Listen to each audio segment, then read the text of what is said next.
Hey, cousin colleagues, welcome to the More Laughing at Work podcast. Let's talk.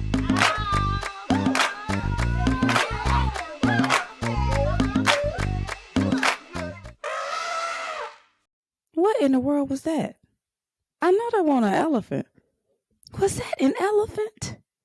It was an elephant in the office where I'll be. I'm looking right at an elephant. Does anybody else see this elephant? Y'all don't see that? Look, I'm trying to figure out who is this extra person in this meeting. I have never seen this person before. Like, who is that? I didn't even know we got a new employee. Hey, do we have a new employee? Who is that? I don't know. Let me scroll on the side and look at the name and see who. Y'all, that is coworker Clara. Y'all, coworker Clara done went and got her hair done. She done got her hair done, so now she done came on video. Good, mugga, y'all. Coworker Clara has blessed us with her presence. Turned her camera on so that we could see her new hair. Okay. I forgot the lady work here. I didn't know that her daggone camera worked. She ain't the entire pandemic. She has not turned her camera on. Sis got it fried down the leg to the side, and we got to see it. I can't. I wonder if anybody else notices this. She don't ever come. Oh, well, Father, she coming off of mute. Look, y'all, she talking. She done got her hair done. Now she ready to talk. Well, the world is freezing over. It's coming to an end. It's coming to an end. This is it. Ice and ending. Y'all, she is talking. She got her hair done. She talking. I promise you, I could have sworn all of this time that little square of hers. I was like, you know what? The company is lying. This ain't even a real employee. She don't never say nothing. They never been on camera. I just thought it was AI. I thought my coworker was a bot. The whole bot. Turns out her hair just wasn't done. But now we see what she could look like. And all right. Well, hey, everybody is talking now that Claire got her hair done. So consider it employee engagement. She better put a receipt. She need a reimbursement. Listen here. If ain't nobody else notice this big elephant in the room, then hey, I guess I don't see it either.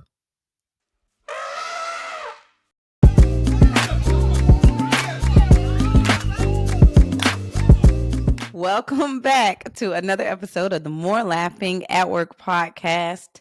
The More Laughing at Work podcast is a little work-life balance. It's giving a little professional, some leadership development, some personal finance, aka money, and of course some funny. And thank you for joining. I am your host, comedian Allison Moore. I am Virginia's comedian and a human resources professional.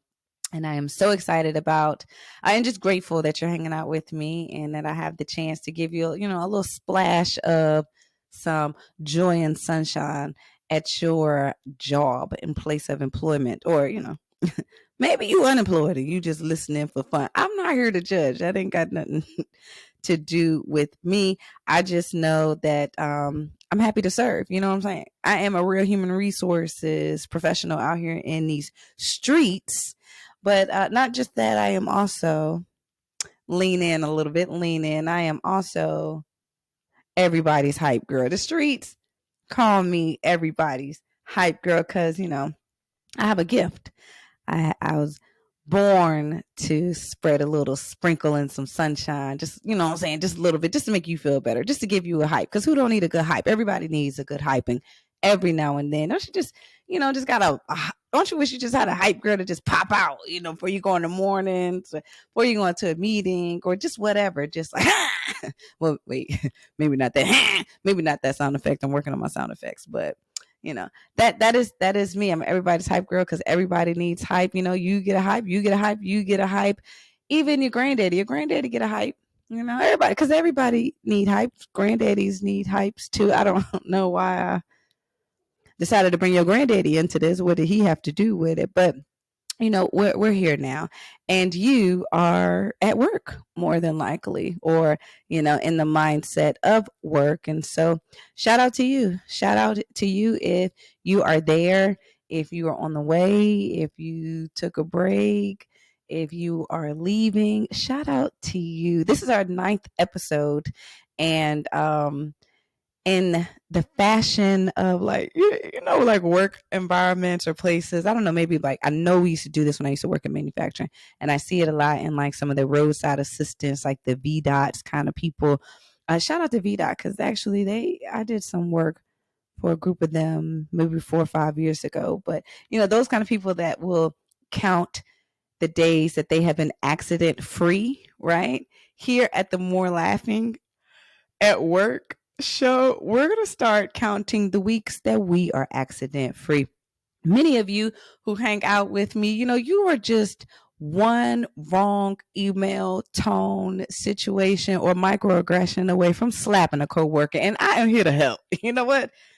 Call me when you're ready to slap somebody. Don't do it. Don't let them make you slap them. And so I am proud to say that everybody in the co-worker community, everybody that's a part of the More Laughing family, we have made it to a 9th episode without any reports of slapping coworkers. So this is working, and I'm glad that you're back. If this is your first time and you, my friend, want to slap a coworker, we are here to help. We're here to help. I'm here to remind you that this podcast is just getting up off the ground, so I can't send you no piece of no support financially if you lose your job for slapping somebody. What you're supposed to do is you're supposed to turn this podcast on once a week.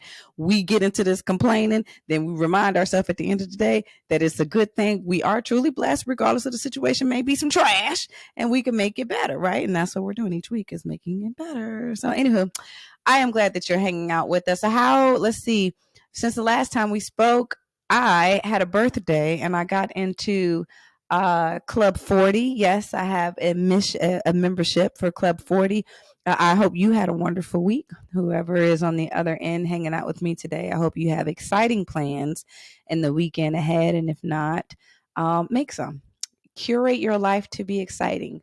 Insert something exciting, fun, relaxing into your schedule this week. But so for me, I had my birthday, and it was amazing. It was amazing. It was a movie. It was crazy. It was wild. No, I'm just kidding. It was none of those things. It was amazing for sure, but it was not wild. It was not crazy. It was actually a reminder that I'm a square. I really am, and I pretend that I'm living so exotic and all over the place. Yeah, right. Nope. Because baby, let me tell you something. The thing about Club 40, which I do like being in this club, and I've been here for a week. I've been here for a week now at the time of this recording. And let's just say that as a new member of the 40 association, I am very happy. The people here, they're very hospitable. They're very kind. They look better. Well, some of them, that's debatable, but they definitely have more money than the organization that I came from before I got here. So Club 30s was trash. And Club 40s, I'm really excited about how they've greeted me. We did some testing over the weekend to ensure that my knees, how long I had, but turns out I got my results back, and I have about 4 more years of very sporadic and random twerking left. So I do get to, enjoy some of that with the new members of the organization. I know some of the seniors, so some that have been around in the 40s club for quite some time, says that your knees usually go out around the 7th year of membership. But so I'm just really happy now that I still have them working. Majority of the time they do hurt, but I'm just here to contribute. Like I really want to bring my style of knee twerk, wind to. I just feel like I have a lot to offer, and that's what I'm bringing to the table. That's what I'm bringing to the table. But baby, in club membership, I love the fact that everybody goes to sleep around here. And Club 30s, I had to pretend about the naps that I was taking, make it like a joke. But here, I'm accepted. I feel like I could be my most authentic and free self, and I am happy about it. I also love the fact that Club 50s and Club 60s, they do let you come and visit. And I have a couple of people in Clubs 50s that I like to go and check on and see from time to time. So shout out to everybody who who are members in these decade clubs. And I'm excited about what 40 has to bring for sure. Listen, The weekend could have been more exciting had I had some money. Can we? And the reason why I didn't have any is because my daughter, so many of you know I have one child in college, son, and I have a daughter that's a senior in high school, and I have a third child that's in third grade. But I'm definitely talking with him, trying to work with him to get his GED so he can get out my house because Stella got to get her groove back. But back to the 12th grader, the girl of mine. Y'all, she had the nerve, the unmitigated gall to have prom on my birthday weekend. Yes, she did. She had her senior prom, and I know they did that because they hate me. I know she went to her school and said, "Hey, how can we interrupt my mama's fun?" And they were successful. I tried to hide money from myself, which would hide it from her, but the amount of money and the ways that she tapped me about every possible thing possible of the possibility was just enough to remind me of the pockets as I found money that I had hid from myself when I was 12. I was just like, here you go. What else do you need, honey? What else? What other way can you suck and extract every piece of resource that I was willing to give up? So I don't have any more disposable income till about July. It's going to take me about 2 months to recover. If anybody wants to help, introduce me to your uncle. Anyway, so I'm back. I'm excited about it and just, what are we doing today? Reframing the narrative. So I am not upset about it. I am grateful that she ran out of ideas right before I ran out of the ability to pay next month's mortgage. So, listen, won't her do it? Golly, baby. But really blessed. It was a wonderful time. She looked beautiful. Everybody was fantastic. Then after the ripping and running that I did, hung out with my friends. Shout out to my best friend who was committed to helping me have a wonderful 40th birthday despite I was pulling a prom together, prom mom. And it was great. And I assured him by this, I assured her being my best friend, that funded the birthday fund, that next year I'll have a man so he could pay for the trip. So if you was thinking about hollering, you got 357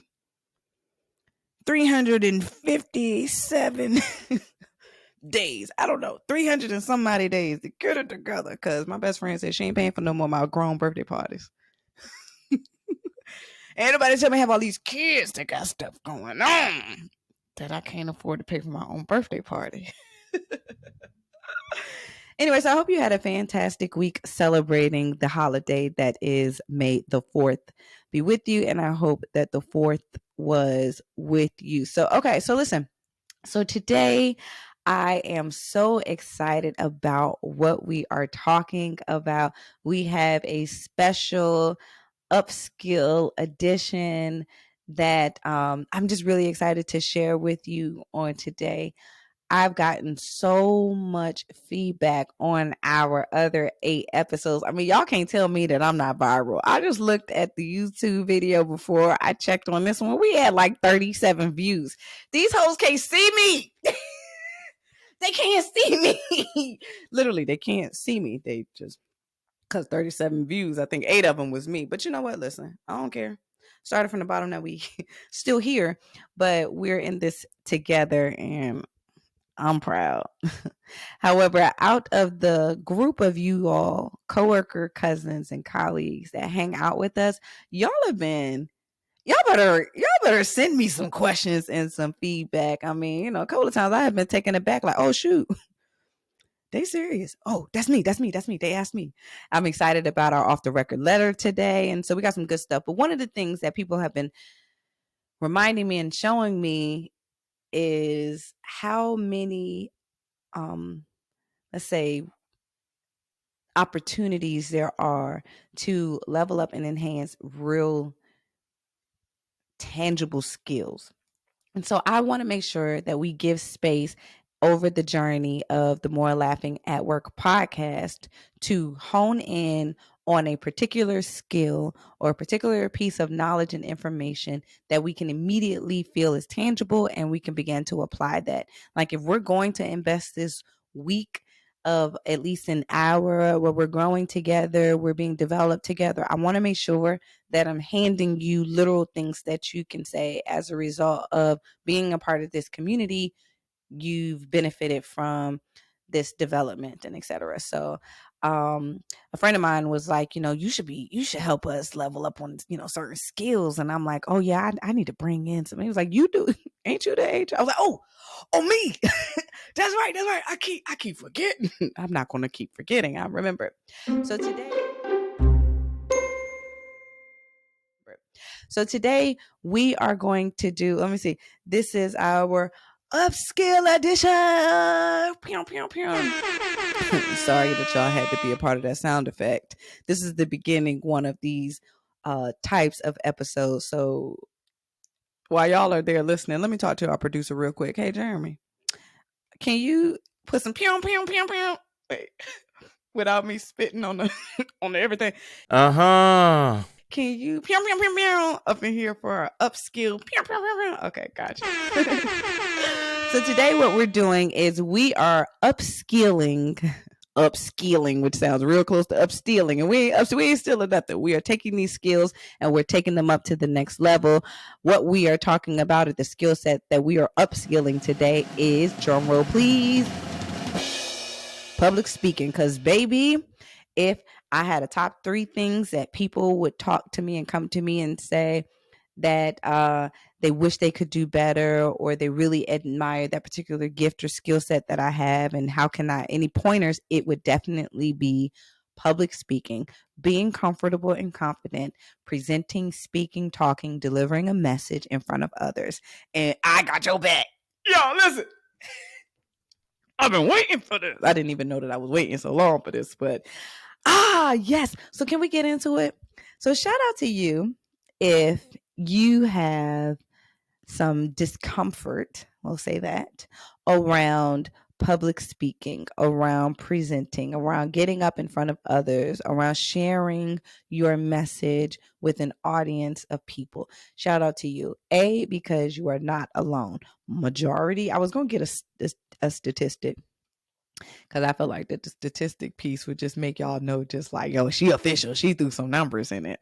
But then I realized I don't even feel like it. Like, I would just say majority of people, that's a statistic enough. Now, if it was something that was a little less believable, then I would have put some numbers on it. But y'all, for real, y'all know. You know good as well, don't nobody want to do no public speaking. You know good as well. Majority of the people don't want to do it. They hate it. So many people, that's of their top 5 greatest fears and all of that. And so you know that I'm telling the truth when I say most people don't like it. So you ain't alone. You're not alone.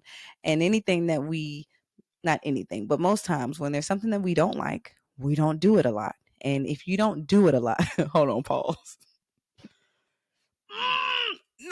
Can I just say, let me pause right here. We're going to pause right here. We're going to put a pin in this and say, I am talking about public speaking and why repetition is important. And we're going to get 3 things to do to make us better speakers.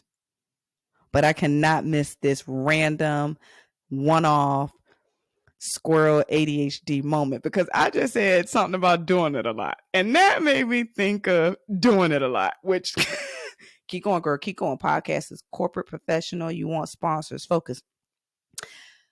That makes me think of, you know how people say, and a lot of shout out to any of the brothers that are listening and a part of the coworker cousin communities, but a lot of times men in particular are like, they'll say something weird and then you gotta say a pause. Or young people, they do this too.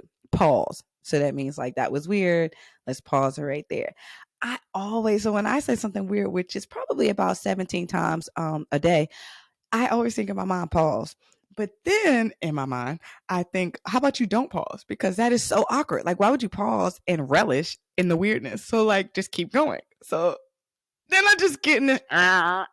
When I'm talking to somebody, I'll say something weird. And then in my mind, I am having this internal fight that's like, you should say pause because that was weird. Acknowledge it. And the other person's like, no, just keep driving. It's like, but that was a dead body. You just hit it. And the other person's like, so keep going. They're dead now. They don't even know. So it's just like it's this fight. But externally, I'm still like,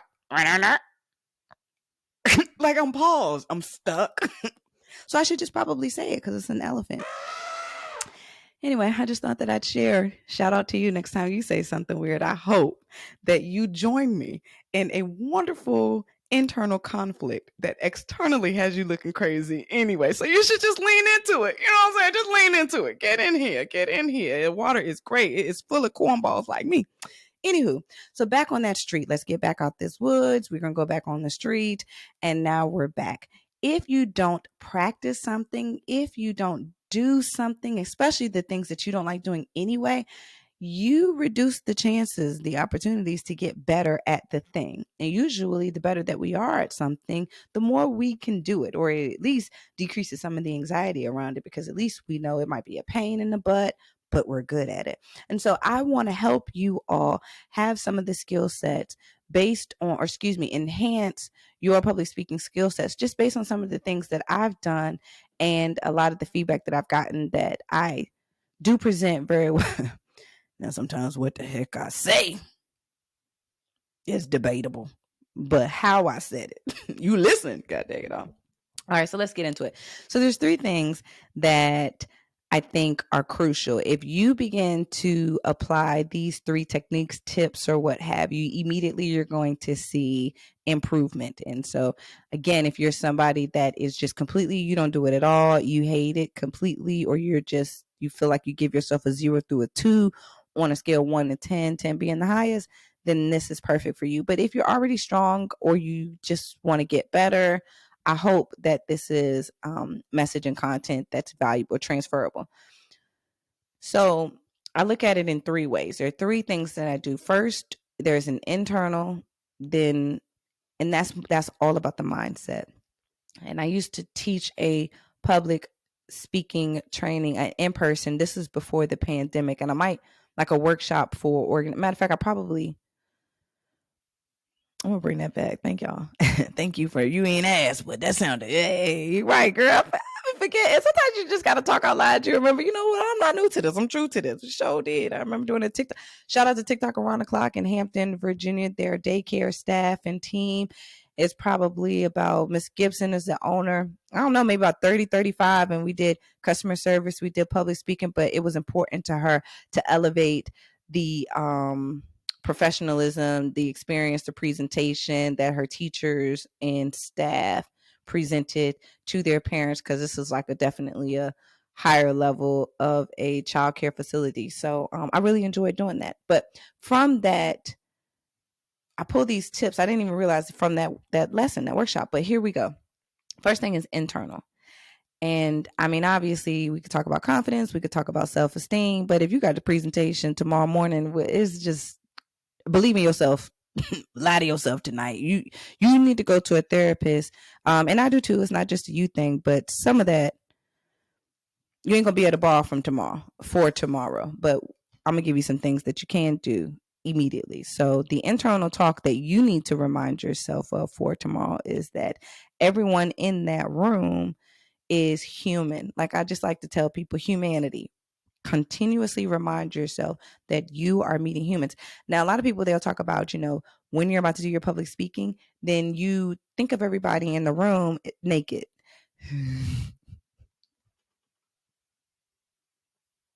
Don't pause, girl. Keep going, keep going. But you said naked, but don't pause. These people don't need to. But you said naked, but they're going to call HR on you on your own podcast. But you are HR. Okay. So I'm the type of person that I'm not about to sit here and sorry, I'm back. I got to remember that I'm watching people. I mean, I know that people are watching. You might listen to this on YouTube, but also audio. So for those who are listening and you can't see the foolish facial expressions I'm making, that was an example of what you just heard was a little example of a back and forth that normally happens internally, but I let it out a little bit of it externally because I definitely think it's hilarious that people are like, imagine your audience is naked. But sir, if I'm thinking about somebody who's naked, I'm not thinking about what I'm talking about. That's going to take me so far off topic. It's not going to help. It's going to make it work. Because if you're naked and I got on a bunch of clothes, I'm wondering what's happening here, right? So full blown anxiety. And now I'm like, could you put your private up? I'm trying to get this message. I don't even remember my outline. And so I don't know who came up with that. But if you imagine that you are in front of an audience of naked people and that makes you more confident, something, you strange, you know what I'm saying? Just a little bit, and it's okay because I'm strange, not that kind of strange. So I would prefer you keep your clothes on. Okay. And I internally am just going to remind myself that you with your clothes on are human, which means you deal with insecurities, maybe not the exact same ones as me, but you have insecurities. You got a whole backstory. You may or may not even really be paying attention. You might be looking at your phone. You might be dealing with whatever else is going on. Like whether or not I do well or don't do well does not define me, and you don't get to validate me.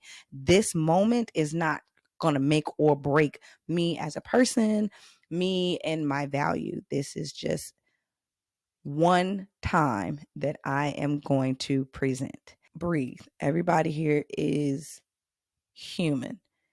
Then we can say, according to the statistics, that Allison did not really care, but she said a word like majority.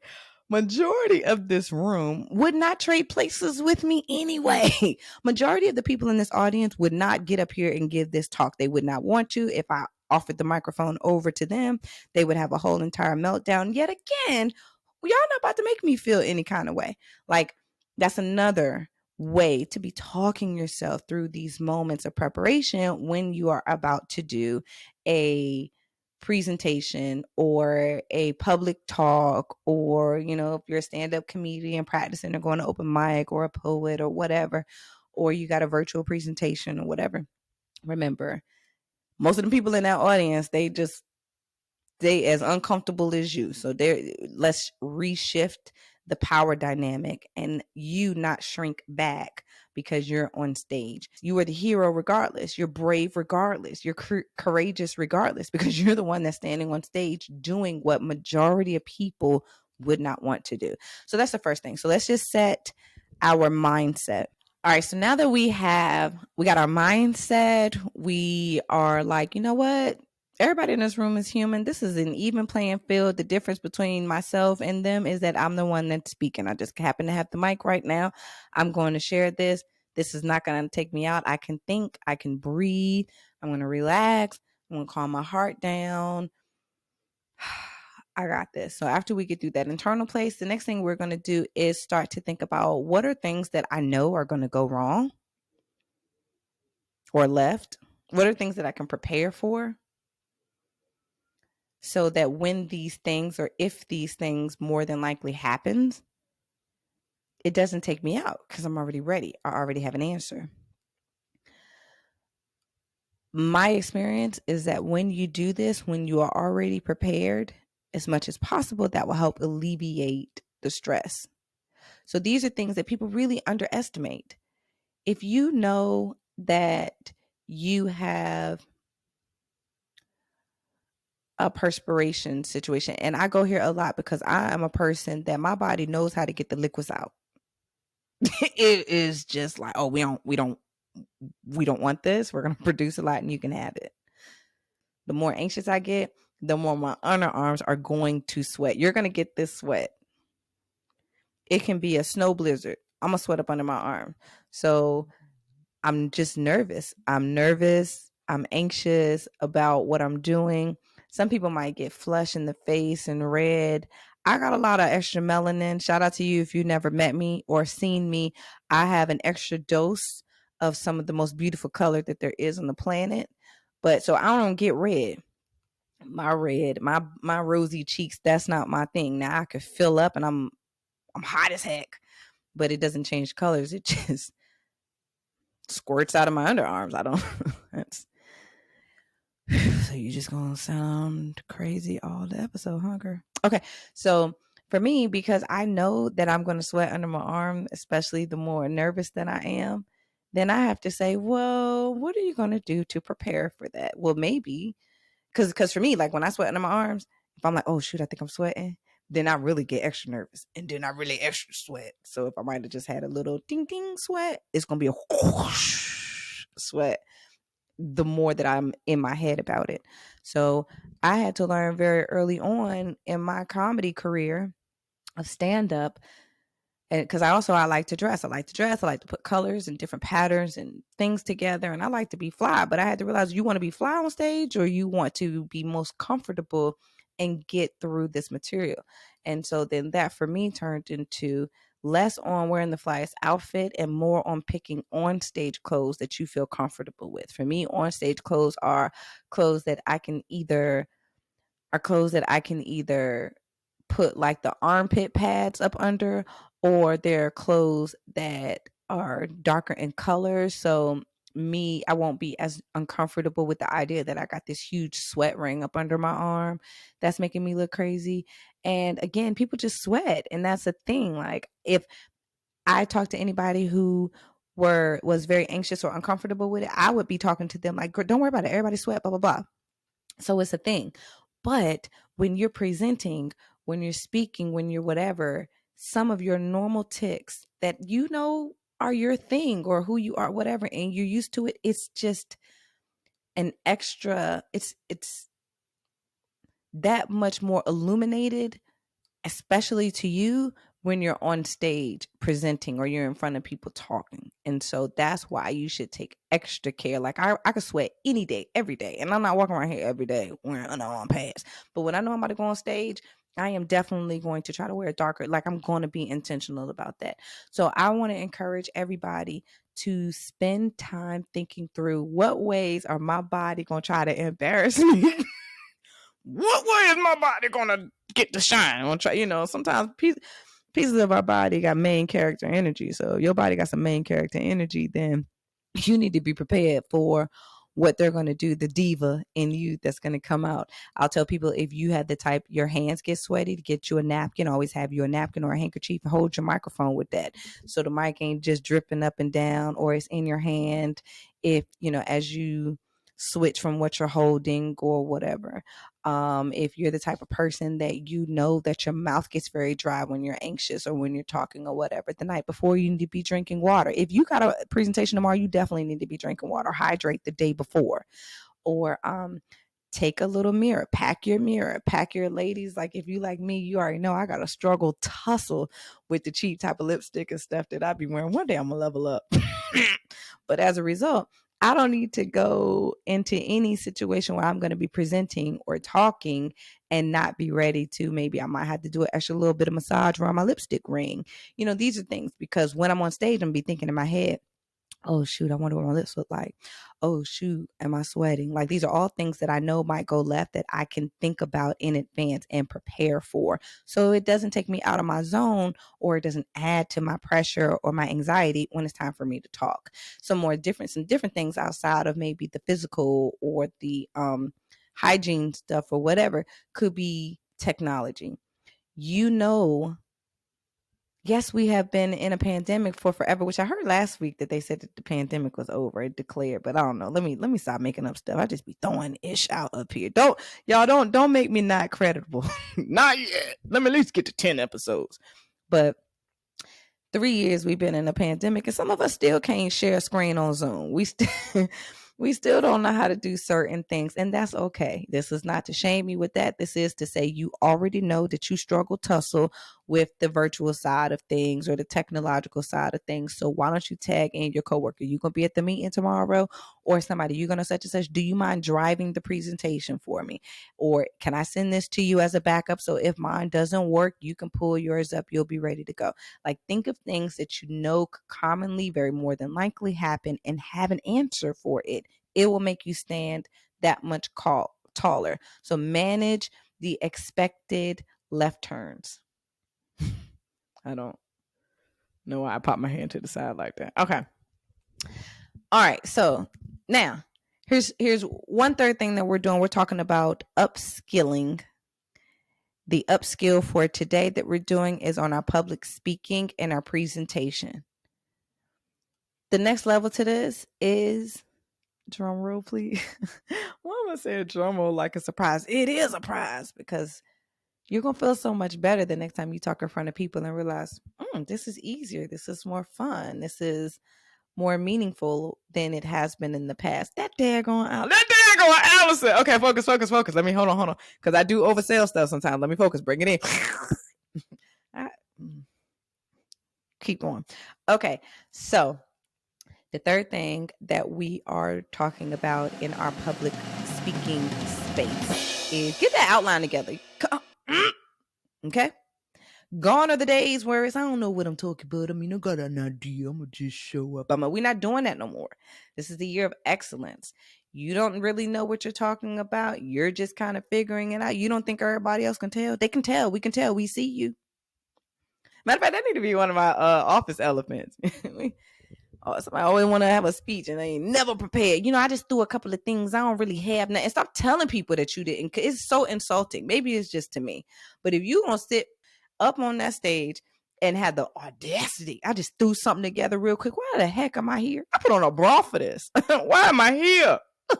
Why am I here? You didn't even prepare. So let's stop saying that and let's actually prepare. Let's do so in our outline. When you prepare your talk, it changes things. I mean, it's like a 50% difference between, I just, to, I'm ready to do this. I'm going to knock it out. Because once you know, you get an autopilot, what you're going to say or how you're going to drive the talk, now you can do different things. You can have fun. It's just kind of like when you're teaching a teenager how to drive. When they're learning how to drive, don't turn on no music. Don't try to look cool and take your hand off the wheel. Focus on driving. I'm going to need you to get these basics down. That's what you need to do. Don't even worry about getting you the nicest car and trying to show it off. You focus on driving. And that's how it is with public speaking. Once you get your outline, once you get your, I know where I'm going. Excuse me. Once you get your, I know where I'm going. I know what I'm trying to do. I have a sense of how this car can move. Then you can, let me turn on some music. Let me put my seat back. Let me enjoy the ride. Let me get comfortable. Let me be okay with looking to the left and to the right at the lights and seeing who's watching me and maybe even holler out the window. Because I know how to drive. I know what I'm doing. I know where I'm going. That's what the outline does for you. It gives you control and it gives you comfort. So I don't like to use a lot of notes. I feel like when this is for me, and this is a part of strategy, you chew up the meat and spit out the bones. But in my experience, the more notes that you have, the more permission that you give people to not pay attention to you. Because a lot of cases, not all of them, obviously, when people are like, there's notes. Okay, well, I'm going to come back. I can read those later. They'll email it. I'm a whatever. So they are even that much more disengaged. Now I really know I can check my text message. I can look. I can whatever. Read what's going on. Check my emails. And I can get this information later. If I am in the moment and I see that there might not be a lot of notes and maybe the first couple of things that this person has said is like, oh, wow, it's really what I came here for. It's really on target, or they seem really engaging, or I don't want to miss anything. And that's the button that you want to push for your audience. You don't want them to miss anything. You want them to feel like if they are disengaged, they're going to miss something cool or important. Then you have that much more control over your audience. And I want to use that term loosely, control over your audience, because we ain't really trying to control anybody, but you're doing it for a purpose. And so then therefore you leaning less on the notes and more on you, your essence, your subject expertise, what you're talking about, that message, that will get more people to be interested, engaged, and stay engaged to this presentation. But you ain't going to want to do that if you don't even know what you're talking about. You're not going to be able to do that if you don't know what you're talking about. So here, 5 pieces of breaking down an outline for me, because I like to put it in my head because I don't have notes.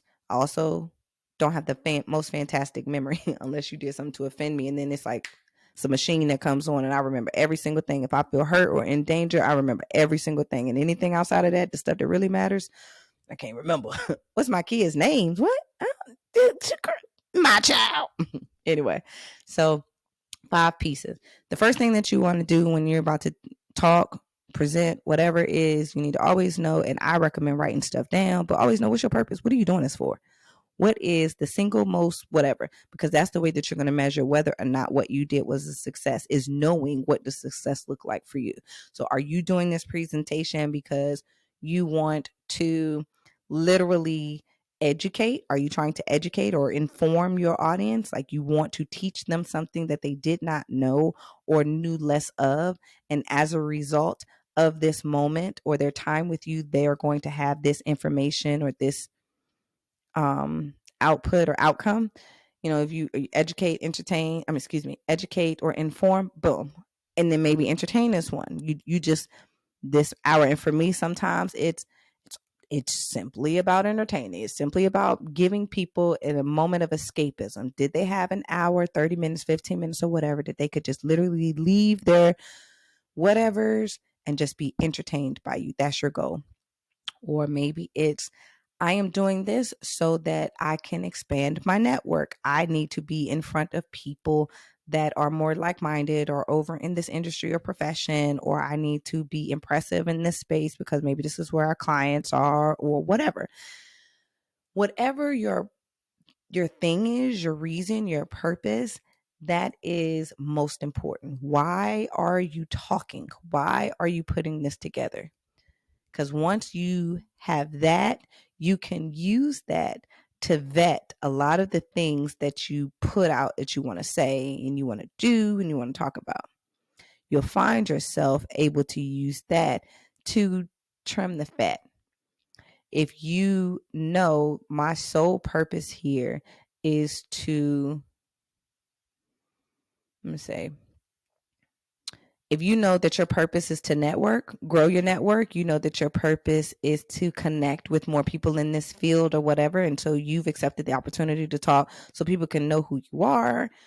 You're presenting some information so they know you're not a dummy, but you want to benefit from getting to know them, exchanging contact information. Because you have put that as that's my purpose, you're going to make sure you do that. You're going to say that one or two times in your talk. You're going to have your email list. Hey, before we leave, guys, because listen, I'm doing this because I want to get to know you. So can you please put your name as your email sheet going around? How can we stay in contact? Or maybe you'll have your information up on the screen behind you. Can you guys go ahead? Can I get you before I leave to put your phones up? Blah, blah, blah, get on our email list so we can stay in contact. I have so much more content like this and I want to get to know you, or whatever. You have written what your purpose is for this moment. And so you won't allow yourself to leave. That's going to help. So many talks are sabotaged because we're like, I want to meet y'all. Oh, then by the way, I need y'all to buy this. And then also too, could you, and then like, oh girl, and then we're just all over the place. And trust me, I'm speaking out of expertise. I didn't leave people with a clear, this is what I need to do, because I didn't know what I wanted from them. It was a catch-all. I want to do everything. I want to get famous. I want to share people. I want to be funny. I want to let them know I'm smart. I also want to connect and network. I also want to, and you're going to get to do multiple things out of one opportunity, but you need to go in there with clarity with what is the one or two most important outcomes or results that of this particular moment. So once you say, okay, this is my purpose, then you move on to what's your theme. What is the thing that brings everything together? Because see, these are the 5 pieces that you can be able to think through without even having notes. I know my purpose here is to meet a whole bunch of people, to network. They need to know that I'm that chick, period. That's number 1. Number 2, the theme is, and then you pick your theme. Your theme could be something that you decide, this is what I can always make sure that it's like the flavor, right? The theme to me is like the flavor. If the theme is spicy, then everything is a little spicy. If the thing is romantic, then everything is a little romantic. Like we're going to keep coming back to the theme because that just helps make the present. That's the special sauce. That's the seasoning that makes the dish taste great. And so you want to be strategic with your themes. A theme that echoes or mirrors the event. If you're speaking for an event, then that's obviously that's perfect. If it's a theme that is a reinforcement of what your personal brand is, that's perfect.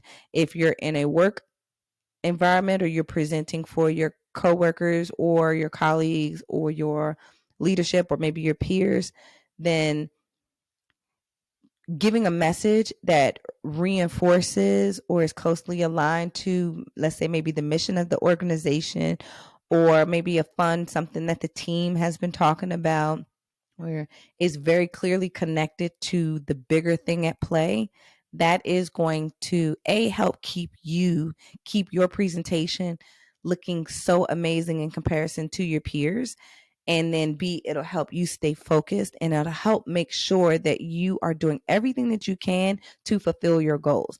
I want to network with the person who is not just smart in the subject expertise, but dang, their talk was so spot on with everything that we've been talking about in our company for the last 3 months, or everything that our networking group has been going over, or just whatever. Like, those are the ways that you are that much more impressive with your audience.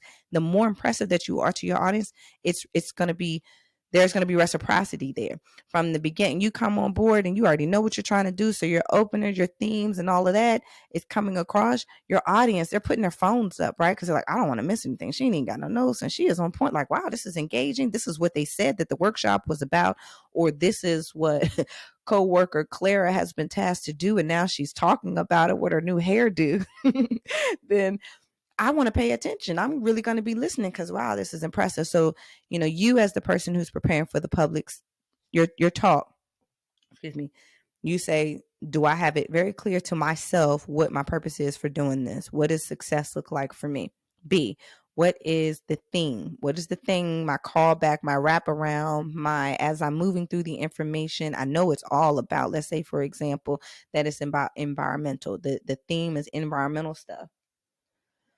So even if you get in your head and you get lost and you get uncomfortable, you know your theme. Come back to your theme. And I'm giving this to you in a way in which you can go through A, B, C, D, E, A, B, C, D, E in your head. A, you already know going into it, this is my purpose. B, this is the theme. This is what the conference is about. This is what the session is about. This is the theme. Now, let's my literal talk. My opener is boom. And I want to give you all coworker cousins an opener. You can literally say, okay, hold on, wait, let me breathe one more time, because boy, I am nervous. You can really open that way. I would really appreciate somebody say, like, give it up. Or, all right, now we're going to let coworker Clara, she got a nice fancy bang. Clara, talk to us about that project you've been working on. Clara going to come off of mute. Hair lied, her hair lied. Her hair is fried, dyed, laid to the side. And Clara says, okay, give me a minute. I'm like, you're allowed to set the tone. You can tell everybody, y'all need to give me a minute. I am nervous. Okay. And then what I want to do is I'm going to talk to you all about A, B, C, D. I hope you enjoy. Like, you are allowed to say whatever you want to say. You own that moment. If you are uncomfortable, you can say, hey, give me a minute. I'm a little nervous, I don't do this much. Most of the time I'm not even on camera, but today I got my hair done for y'all. So I'm going to show y'all what I look like. You don't got to say that part, obviously. But I'm going to acknowledge that this is a little new for me. That already is going to tell most people in the room, unless you got a couple of haters, and we do have those, are going to be like, oh man, they're nervous. I mean, we have empathy. We're human, right? You already told yourself people are humane. I mean, we are all humans in here. So you telling them, hey, I'm nervous, they're going to tell you, no problem. We totally understand. Take your time, what you need. Right. So you are giving this, you're letting them give you the permission to get it together. Boom. So now you have, okay, you set I'm a little nervous, but this is what I want to talk to you all about. You did your intro. Now, obviously, this is the most basic or whatever, but you can get more sophisticated and insert. You can have your same openers, especially if you're somebody who talks a lot of times. You can say, normally I say, or I heard my favorite comedian opens all their material saying this joke. And you say, work for them. I hope it works for me. Let's try it. Say the joke.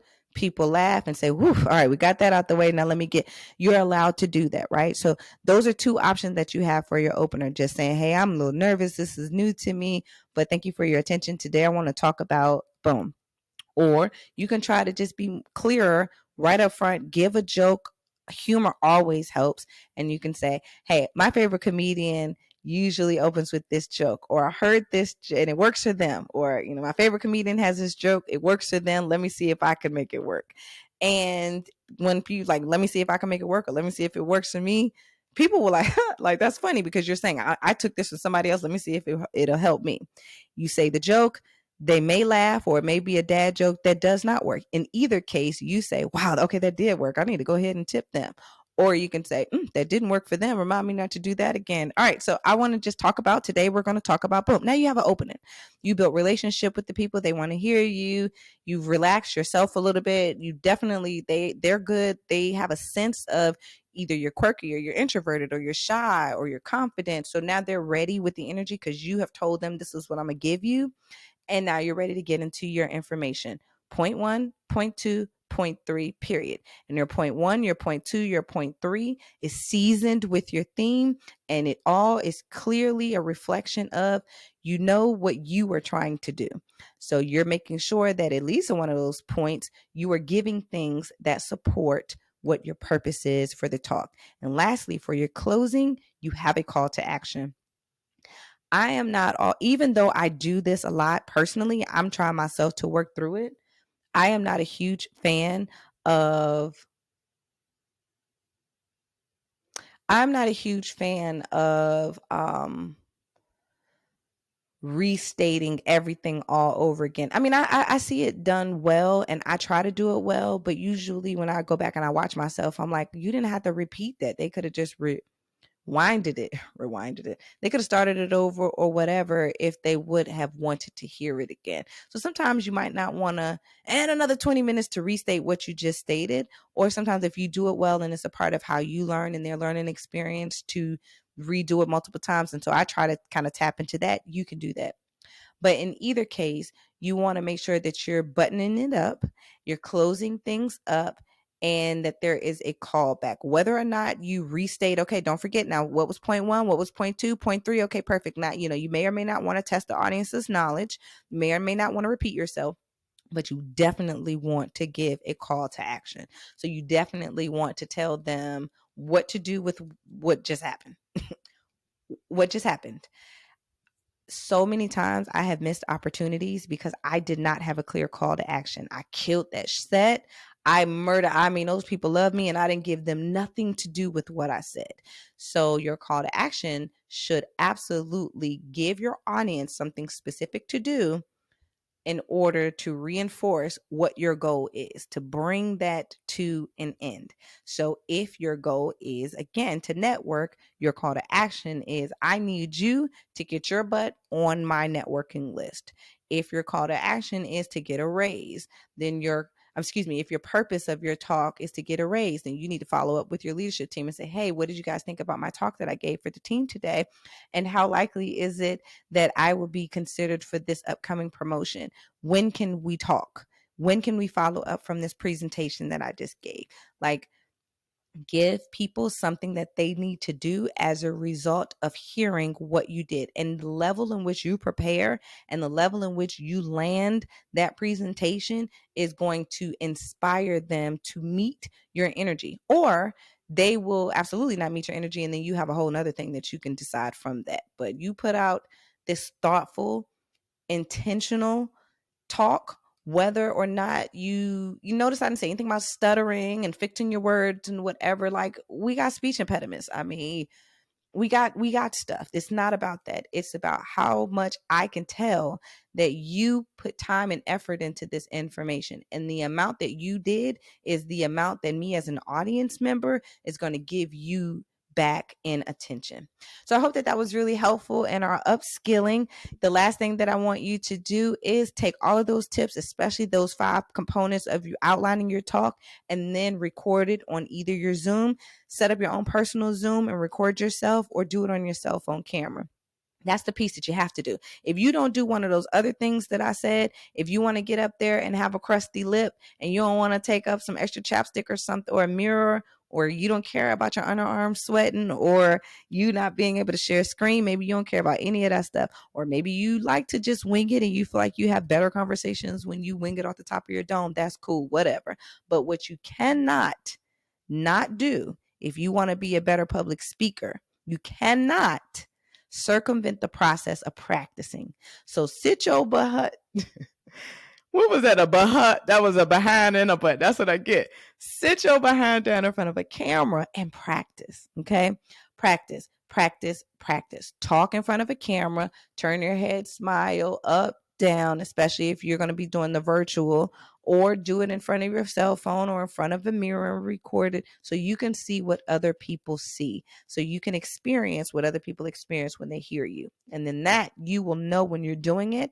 I love how I stand, how I look when I'm standing this way, or here's my resting face or my passionate face, and that comes across well, or it doesn't, or whatever. You can really fix that. So that was our upskilling today from public speaking.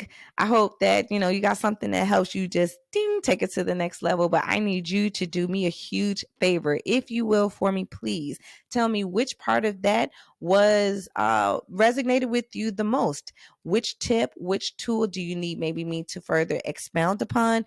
And or what did you implement that you found success or made your presentations that much more successful? I would love to hear about it so that we can share it on the show and grow from it. Okay. All right. So that was what do we say? I already said that though. That was our upskill today's edition. But look, we are coming right back after the break with a letter. I got a letter written into us. It's off the record, y'all, and we got to get into it because I really truly feel like that many of y'all have had an experience similar to this, and y'all coworker cousins is out here. I know they trying, y'all. They playing in your face, and so we're gonna talk about it. It's off the record though, but somebody asked Allison, and I got to answer right after the break. Hey, cousin colleagues and fellow leaders. If you're looking for a way to engage your employees, maybe if they're disconnected or you just want to help them level up their professional skills and presentation, well, I got a solution for you. Consider my 10-minute coffee break video series. It's a collection of DEIB videos hosted by myself, Allison Moore, comedian and human resources professional, and my friend and business partner, Jim Franklin, who's a retired vet and investment banker. Jim and I take a very different approach to a meaningful conversation. Oh, hey, gallivanting grandma. Where in the world are you today? Hey, Allison. Yep, this week I'm in Portugal, enjoying the Mediterranean. And guess what? We've got an off-the-record letter that came in from one of our coworker cousins, and he is Mr. Uncertain How to Navigate. You ready, Allison? All right, we start out. I have the experience of being on a team of trainers that supports each other greatly. Unfortunately, we collaborate with a few other groups in our company that aren't so supportive. There tends to be cases of overly guarded processes and challenges in working across group boundaries. Recently, during a multi-group meeting, our employee training and communication groups, I made the team aware of a project that I've been tasked with directly from our company director. This project included some creative directives that would normally be requested from our communications group, but they don't have an individual on their team with some of the media skills required to complete the task. Immediately, the head of the communications team dug in, grilling me about why I was asked to complete the task and who was the originator of the project. All I could say was that I wasn't sure about the original intent of the project and that my supervisor told me that I was requested by the director. The grilling went on for so long and was so aggressive that during and after the meeting, my team members asked me if I was okay and made sure that I wasn't too rattled. At the moment, I was okay, but the next day I woke up feeling very disrespected. The gall of this woman to have an issue with me based on something I had no control over. For some background, I'm one of 4 Black team members out of approximately 13 people who were on the call. The head of the communications group has had a tendency to be a bit condescending towards men and occasionally towards team members of color, which in my case makes me double suspect. What would be the best way to address the interaction without drawing heat that could lead towards retaliation or possible blackballing? My team works with hers on a weekly and monthly basis, and our projects are perpetually intertwined. While I don't want to go ringing the sexism, racism bell, I feel like there are some definite interpersonal communication issues going on here, and it can be difficult calling for accountability up the chain of command. My direct supervisor is currently out on medical leave, and if she were here, she would be 100% supportive, but her hands are currently tied. Or more specifically, she's dealing with a broken arm. How should I steer through this storm? All right, Allison, we've got a lot to unpack today. Here you go. Woo. Okay, well, thank you, Gallivanting Grandma. And let's get into this letter. Keep in mind, y'all, this is off the record. Okay, so thanks for writing in. And can I just start by saying, yeah, I'm sorry you had to go through that. I am sorry that you had to go through it. And I just feel like that the coworker community is like, you know what? It's triggering. It's triggering because I was triggered. She's reading a letter and I'm like, oh, no, they didn't. Oh, no, they didn't. Sound just like a toxic work environment. But let's go ahead and peel it back. Well, first of all, let's get into reading these jokers. Because first of all, I bet you she ugly too, ain't she? It's always ugly supervisors and leaders that want to try to down or play somebody in a whole group meeting knowing goodness well they would not talk that talk. Go see me in the Walmart in the hood. I bet you would have all that bass in your voice talking all this talk, asking me questions. Let's just get that out. I am sorry that you experienced that. I totally understand that in the moment, I was like, you know what, I'm good. And the next morning I woke up like, who the F? She thinks she was talking to. Like, I get all of it. I could see it. I could feel it. And I think that just the mere fact that people were coming and asking you, were you okay? As opposed to bailing you out of jail meant that you were the reason why we made it yet another week slap free. I'm glad you did not slap anybody up in this meeting. And let's just talk about how we move forward from this, friend. So some of the things to keep it, what we say, this is off the record. Now, I understand that you said I think you said your leader that was, is basically, this is, it's off the record. So this is my version, is like 10 toes down, which you would have been there to hold you down, is out right now. So that really does kind of shift the dynamic. I want to talk about a couple of things really quickly to just help you in this situation. Your feelings are valued. Your feelings are valid and they should be valued. I mean, I value them. Over here, the coworker cousins, don't we, coworker cousins and colleagues, don't we care? We care. But the rest of them, they may or may not. And that's unfortunate, but that don't have nothing to do with you. The first thing is to always remember, these people crazy. It's these people that work with you that's crazy. That is not your stuff. Now, you might be crazy too, because I don't know. I know I am. But in this particular case, this is about her and less about you. I know that sexism, racism, all of those things that are just glaring are very real and probably more than likely the reason why she's going off on a tangent. But because we cannot prove that, it's one of those things where if you have not, I really highly recommend everybody check out the episode, I think right before this, maybe episode 8 with Dr. Nika White, because we really unpack. I have had several situations over my journey where I felt like that my leadership team or my organizational team or another part of the leadership team that worked at my company failed to protect me or exploited me, humiliated me, or whatever. And it just wasn't good after that. So she really gives us some tips and things on like how to recover from these kind of moments. But in that conversation, I asked her, like, what do you do when you feel like, I think they're talking to me sideways because I'm a blank, I'm this, whether it mean I'm a representative of the LGBTQ plus community, or which I'm not. I don't want to get nobody uncle or granddaddy upset if you thought you was going to holler. I just want you to, okay, focus. But I am an ally for them. I am also an ally for the all of the men and women and people that have disabilities or special abilities. I'm for that community. Maybe you feel like that's why people act funny or playing in your face. Maybe it's because you're black, or maybe it's because you're a woman. And baby, listen here, your girl always feeling the way. Did you blink at me like that because I'm black? Because I know how y'all did my great grandma. So, that could be a real thing, but we can't stay right there, right? You can't stay right there. And plus, it's not your issue, because even if she does have a real issue with you because you're a black male, you got to tell the truth. I mean, you're a black man. You know that. Y'all all that. You got the haters hating. I made two. I had two sons. I was like, y'all are all that. You are all that, and I can't wait till they become men. I'm just saying. So it might be a whole real thing. That's her issue. That's not yours. It's not your fault. It ain't got nothing to do with you that she was popping off on you for a decision that was above your pay grade.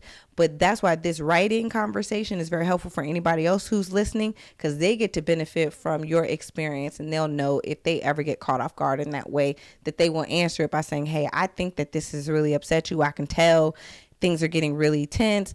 I don't know what went into the decision to select me, but I think you should probably talk to such and such, who will be back in a couple of weeks. I want to just go ahead and pull out. I'm sorry about that. I hit a switch that I didn't want to switch, because I think sometimes it's important. You let them know, hey, I see things are going a little left than what I intended for it to go. So I'm just going to go ahead and be quiet for the rest of this meeting. But hey, I don't have anything to, let them feel weird. So it ain't no switch, it ain't no, it is. And then you shift the energy and the attention from you being in this space that you have nothing to do with, to them making it hostile. Give the energy back to them. Point the camera back to them. All right. So that's for somebody who hasn't gone through it, but you already went through it. You done.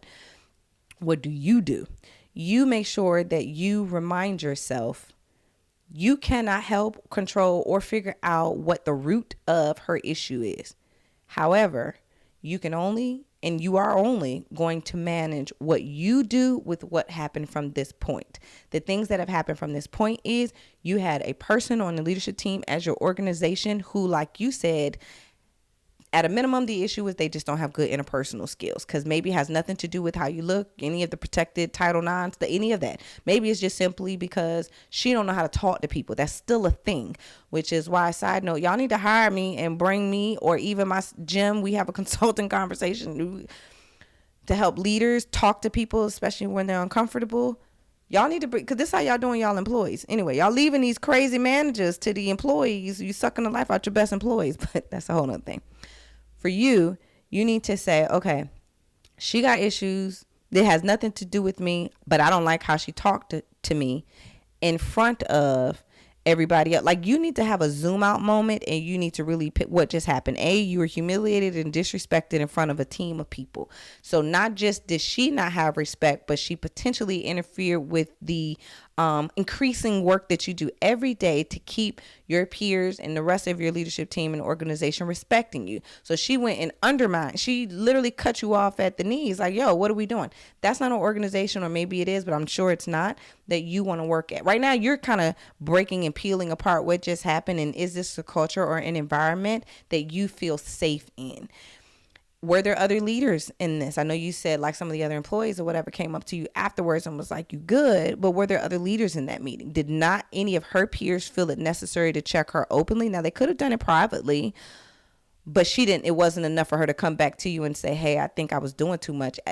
At least it hasn't happened at the point that you wrote this letter where there was an apology or a circle back. So you need to say, all right, you need to realize this is a culture, because not just is this a person that doesn't know how to address her own issues or talk to people, but this is also a team of leaders who don't feel like that was wrong and didn't feel, you don't have a culture in which there's accountability immediately when there's some disrespect or hostility happening in a meeting. So is that the place that you can see yourself thriving? Do you feel like as a result of this moment in that conflict that you want to continue to be your best self to contribute to this organization? Is this a one-off, or is this a reflection of this is how everybody thinks?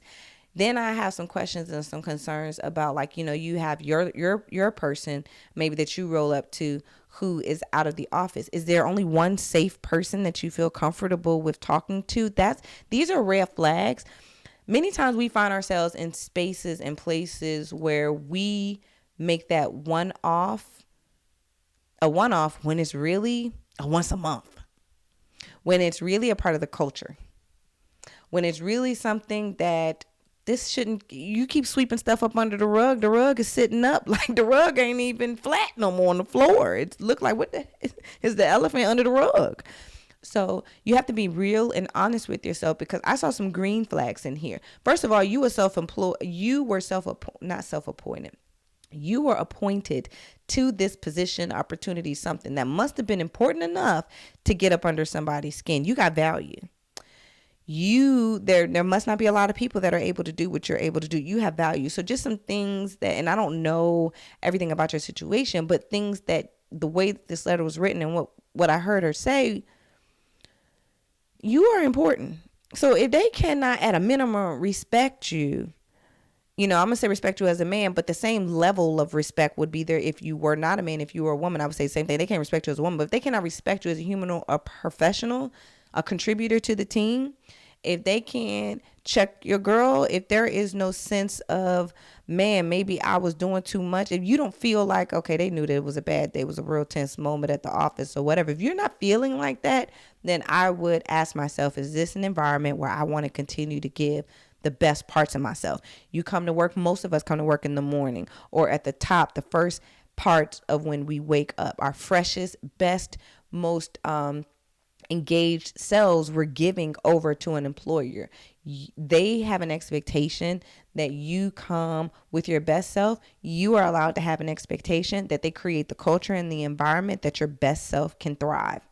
Otherwise, it's always about you trying to protect your best self so that they don't suck it out of you, when that's counterproductive. Your best self is not able to be great, and then they don't benefit from it. And why are you even there?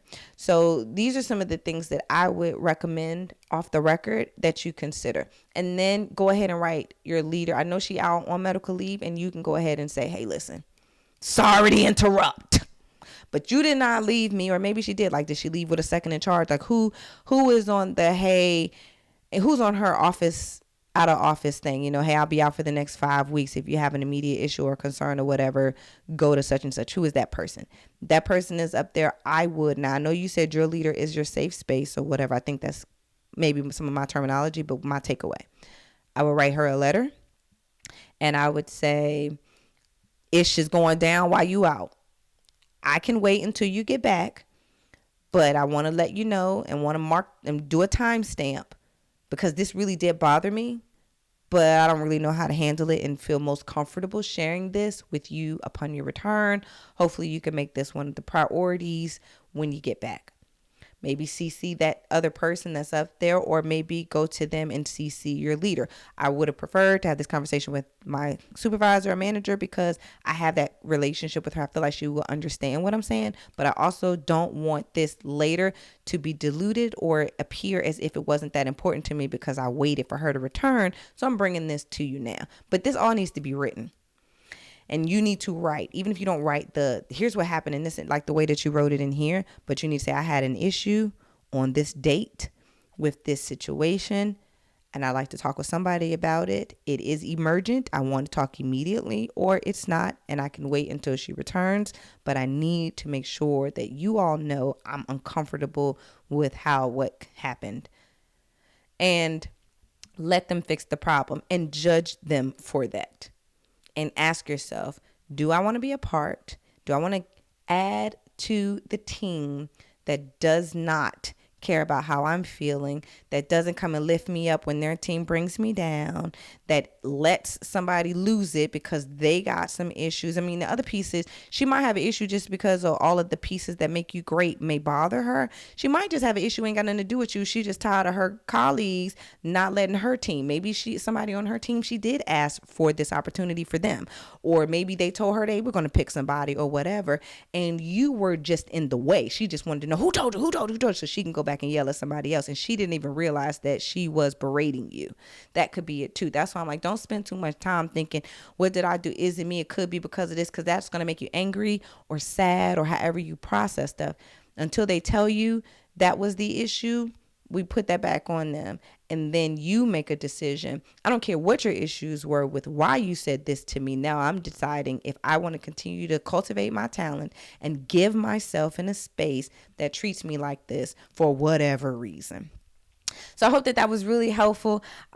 Keep in mind it's off the record, but if you want me to call up there and cuss somebody out, I will, just as long as we don't slap anybody, because we have places to go by this time next year professionally, and we don't want to let that weirdo interfere with that. So thank you so much for writing it in. And if you have a situation that happened at work that we can kind of talk through, you want me to share with you some of my off the record thoughts, I would love to hear from you. Please write into us at MOORE laughing at gmail.com. So that's MOORE laughing at gmail.com. The letter will go to our gallivanting grandma. Shout out to her. She'll read it and we'll talk through it. So listen. We did another episode, y'all. We did another episode. We did. And I know we laughed right on past the bank on our More Laughing All the Way to the Bank segment. But I got so excited about all of our upskilling with public speaking and all things wrapped around presenting that, listen, I'm tussling with the financial piece of my life anyway. So this is right on brand with where I'm at financially. But make sure that you are still pushing yourself forward in your money and your personal finance goals soon, very soon. I have Mind Over Money CEO, investment. She's an amazing woman. She'll be joining us, really helping us to look at like where we are for financial planning in the future.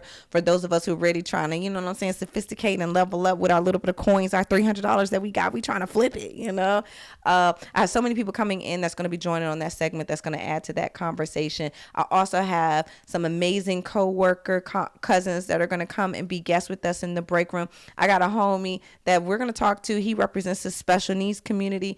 We got a homie that's in the LGBTQ plus. They gonna talk about like they be struggling out here in work too. That I didn't think about it. Got a couple of brothers that I'm gonna have on this show. I'm very excited about. And we're recording. I'm getting the content for us is what I'm saying. I'm getting the content, and we're going to be talking to different people, just all types of in their experiences at work so that you and I can continue to glean from them on our own professional journey. I am your host, comedian Allison Moore. This was a very fun episode, and I'm really excited that you let me come and be a part of your space each week. Again, if you're bored at work and you need some help, let them call me. Tell them stop doing y'all like that. If you're going to do a team building, call me, because why not, right? Thank you so much for hanging out with us, and I will see you again next week. What is it? Subscribe to the newsletter. Please subscribe to the YouTube channel if you haven't. Follow us on social media, and tell one of your people over there at Centera Healthcare or Dove or somebody, go ahead and sponsor us. Matter of fact, I got with some of my products. Shout out to Target for this mason jar that I'm drinking my coffee out of. Just me trying to get sponsors. Okay, I gotta go, y'all. It's the More Laughing at More. Wait a minute, hold it. This is the More Laughing at Work. Comedian Allison Moore, over and out.